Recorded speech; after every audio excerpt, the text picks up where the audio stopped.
You guys, I am going to blow dry my hair.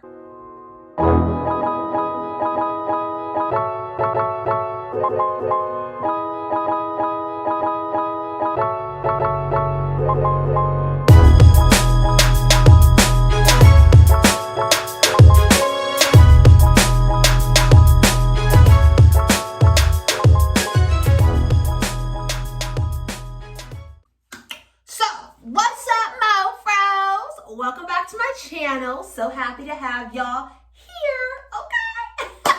Let's start with, if you haven't already, please make sure to like and subscribe to your girl, okay? Because y'all know what it is. All right, y'all know what it is. Now, as you can see in the title, today we are going to be blow drying our hair.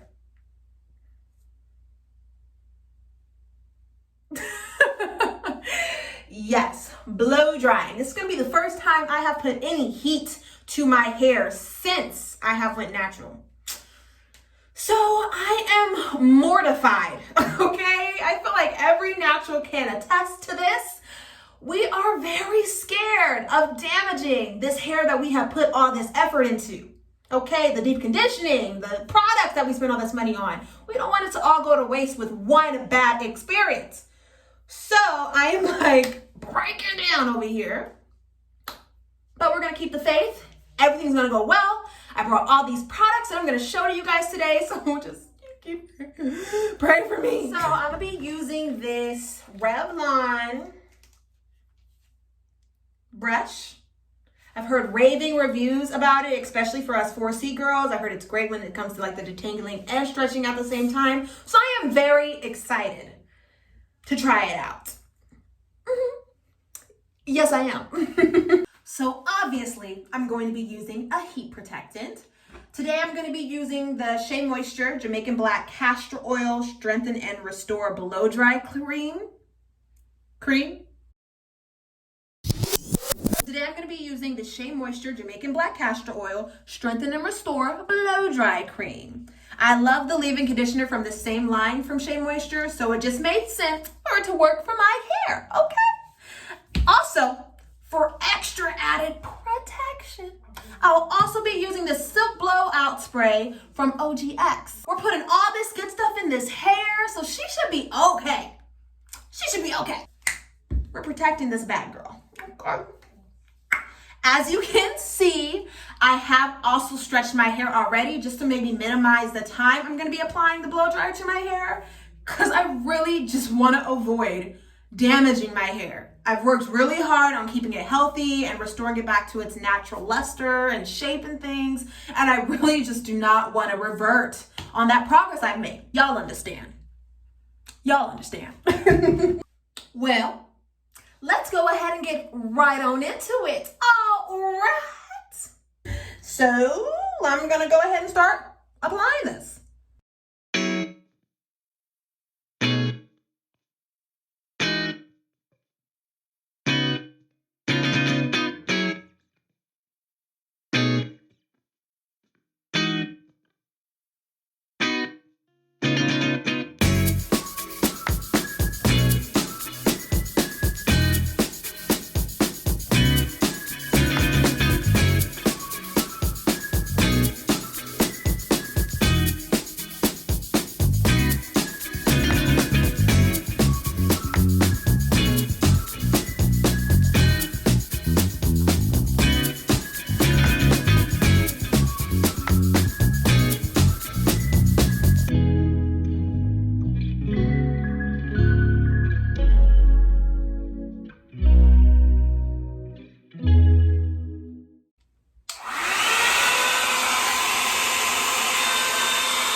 child. Okay, wait a minute.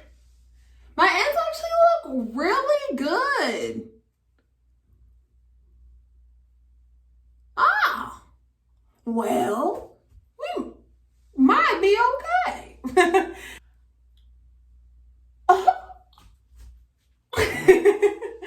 I'm loving this. I'm loving this so far.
All right, guys. Well, here is the finished look.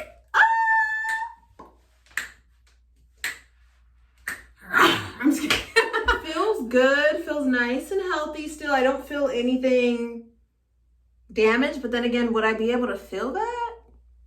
So I guess I won't really know until I wash my hair again and see how it reverts. What's pretty cool is I've noticed that I have these natural layers in my hair, which I was unaware of. So that's pretty fun. I guess that'll be cool when I get to the stage of attempting a flat iron again. Maybe some natural bangs will be in that bad boy. All right, y'all. So I would say overall, I really like this brush. I think it's very good for us tightly curled ladies, or like they like to say, kinky, coily hair. My only, I would say, comments would be, I don't prefer the fact that most of the air comes from the top of the brush. So it made it really difficult, when I was getting to the top of my hair, to try to break my arms trying to get it up there. So that was a little annoying. I mean, not a deal breaker, but that part was a little frustrating. And then also, there's no temperature settings on this. So the only options I have is either cool, low, or high, which was okay. So obviously cool wasn't gonna do anything for my hair. I attempted that at first and it didn't do anything. So I had to do low, but with doing low, that means it's just the pressure that is coming out is low, not the temperature. So it was still getting pretty hot. It just was taking a lot more runs through to get done. So most likely next time I probably will try doing it on high. So maybe that'll eliminate as many times I'm gonna have to go through it. But I mean, all in all, like I said, I like it. I'm definitely gonna use it again. It made it really easy to detangle. I was just hoping it was going to make the process quicker, but instead it just made it an easier process, which I'm all here for as well. That's fine. So That's what I'll say about the Revlon Styler something brush. If y'all have any questions, y'all know what to do. Comment down below and I'm more than happy to give you all the tips and tricks that I did this time around. Thank you so much for taking the time to watch this video. Please do not forget, if you haven't already, to like and subscribe, because you know how it goes, okay? You will now be a MoFro. Y'all have a great day and I look forward to seeing y'all soon.